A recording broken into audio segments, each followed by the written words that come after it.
જય વાઘેશ્વરીમાં મમ્મી કિચનમાં તમારું સ્વાગત છે। આજે આપણે સાથવો બનાવવાનો છે। સાથવો કેવી રીતના બનાવવાનો? મોટી ઝાડની ધાણી અને મકાઈની ધાણી એ બંને ચાળીને એના ગોંગળા વધ્યા તે અલગ કાઢી નાખાશે।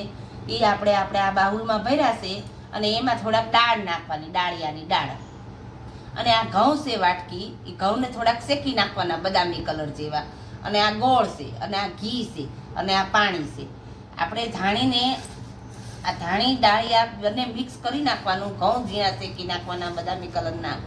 આ હોળી ધૂળેટીમાં સાથવો બધા બનાવીને બહુ જ ખાય છે અને ઠાકોરજીને પણ આપણે સાથવો ધરાવવાનો હોય। હવે આપણે ધાણી ડાળિયા છે, આ ધાણી મોટી ધાણી અને નાની ધાણી છે તેમાં આપણે ડાળિયા એડ કરી દઈએ।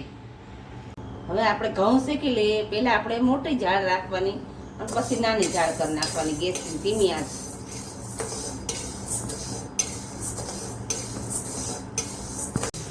હવે આપણા બદામી કલર જેવા થઈ ગયા છે। હવે આપણે ગેસ બંધ કરી દઈ અને આપણે આ ઘઉં છે એ કાઢી નાખીએ। કલરના ઘઉં થઈ ગયા છે। હવે ઘઉંને આપણે કાઢી નાખીએ। ધાણી ડાળિયા બધું મિક્સ છે ને એટલે મિક્સરમાં સારું ક્રશ થઈ જાય એકદમ।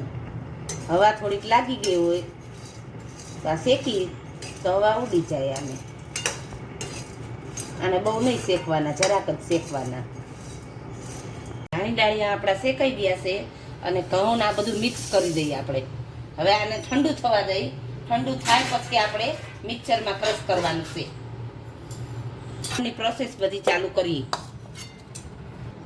હવે આપણે આ ધાણીને ઘઉં ને બધું ઠંડુ થઈ ગયું છે।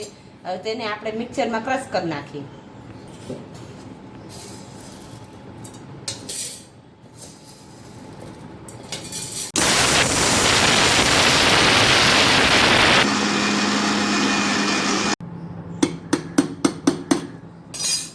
હવે આપણે આ હાથવાનો લોટ આપણો દળાઈ ગયો છે, આને ચાળવાનો નથી।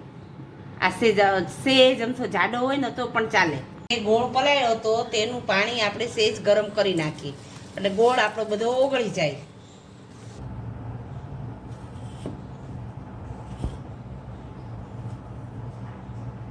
જો આપણે સાસવાનો લોટ મજાનો સરસ ઝીણો થઈ ગયો છે। હવે આપણે આને ઘીનું મોણ દઈ દઈએ। ઘી જરાક ચડિયાતું લેવાનું સરખું।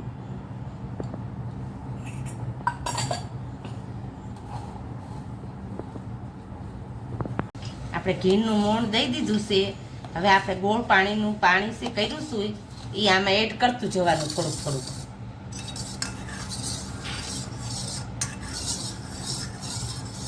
આપણે બધો લોટ દળ્યો છે પણ બધા લોટનો ઉપયોગ કરવાનો નથી, જેમ જોઈએ એમ આપણે કરવાનો, કારણ કે આને સ્ટોર પણ કરી શકાય।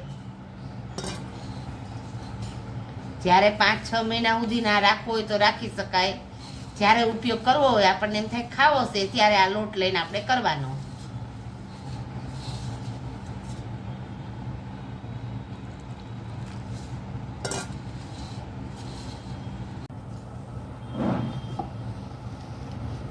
આમાં પાણી છે ને જોઈ હરખું, આપણે સે ઢીલો રાખ્યો હોય ને તો પાણી પીવે, કઠણ થઈ જાય।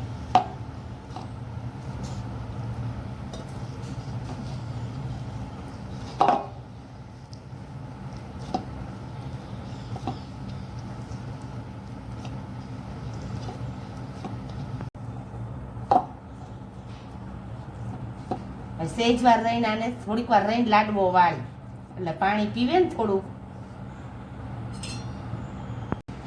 હવે આપણે 5 મિનિટ રાખ્યો તો આને, જો પાણી બધું પી ગયું, જો કઠણ કેવો સરસ મજા થઈ ગયો।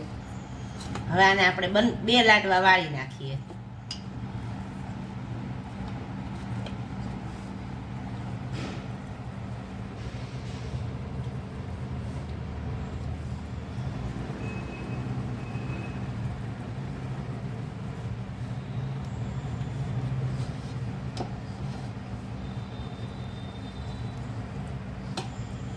લો, આ હોળી ધૂળેટીનો સ્પેશિયલ સાચવાનો લાડવો આ ઠાકોરજીને બહુ પ્રિય છે। ઠાકોરજીને આપણે લાલાને ધરાવવાનો છે લાડવો।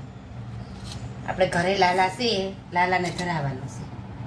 હવે આપણે ઠાકોરજીને લાડવો ધરાવી અને વાઘેશ્વરી માને પણ ધરાવી નાખીએ। હવે આપણે સાચવાના લાડવા તૈયાર થઈ ગયા છે. જો તમને અમારી રેસીપી પસંદ આવી હોય તો અમારી ચેનલને તમે સબસ્ક્રાઈબ કરજો